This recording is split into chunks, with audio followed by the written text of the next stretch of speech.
Here in the Philippines, brownouts are something that you experience on a regular basis. Might happen every once or twice a month, just for maintenance. That could go on all day, and of course during the storms, typhoons, you could have power outages that last a couple of days or more, and then of course you're left without the comforts of life. Just a little bit of entertainment, internet, research, and at least the comfort maybe of some fans.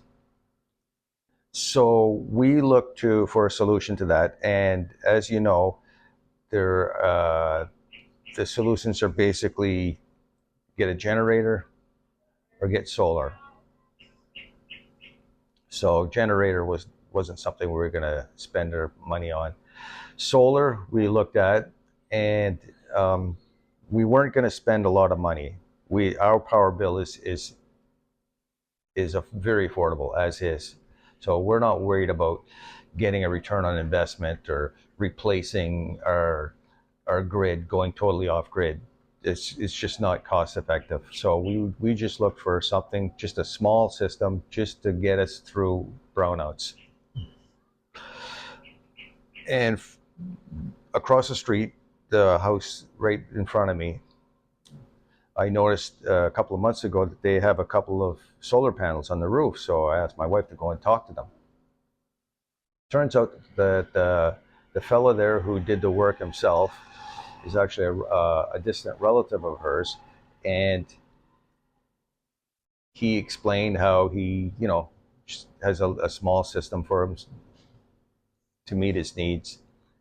And so he agreed to design a system for us. So basically, he came over, we paid for the materials. He put two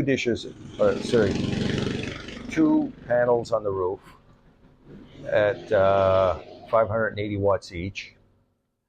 And then he put a system on our wall next to our electrical panel with a 1,000 watt continuous load inverter, 22,000 rated, 2,200 rated for peak, and two batteries and all the components. So all of that cost us 45,000 peso, just over 1,000 Canadian.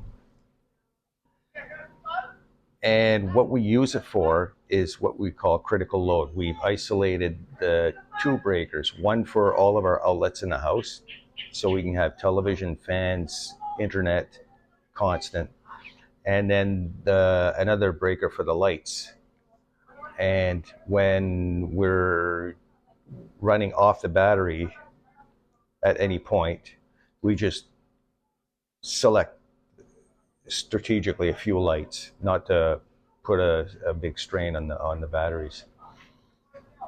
So we also have an automatic transfer switch. So at any time, if we're totally on grid and then we lose power, it switches automatically to solar.